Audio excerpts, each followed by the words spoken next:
This ECG shows sinus rhythm with right bundle branch block and left anterior hemi block as evidenced by small r large S pattern in lead 2-3 AVF and small q large R pattern in lead 1 AVL.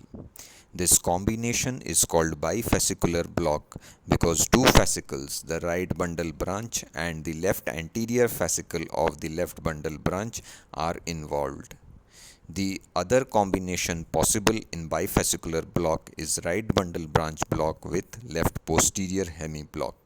The left anterior fascicle is much more commonly involved than the left posterior fascicle because the left anterior fascicle has a single arterial supply from the left anterior descending artery, whereas the posterior fascicle is supplied by the right coronary and the left circumflex artery.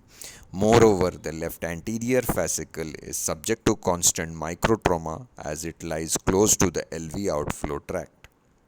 Bifascicular block is associated with structural heart disease in 50 to 80% of cases.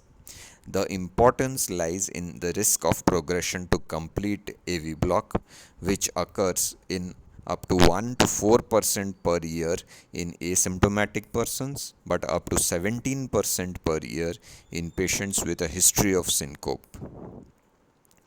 In patients with unexplained syncope and bifascicular block, the 2021 ESC guidelines on pacing recommend that we should first look at the LVEF. If less than 35%, the patient is a candidate for ICD or CRTD as appropriate. If more than 35%, an elderly patient who has a high risk of traumatic injury on unexpected recurrence of the syncope should undergo pacemaker implantation.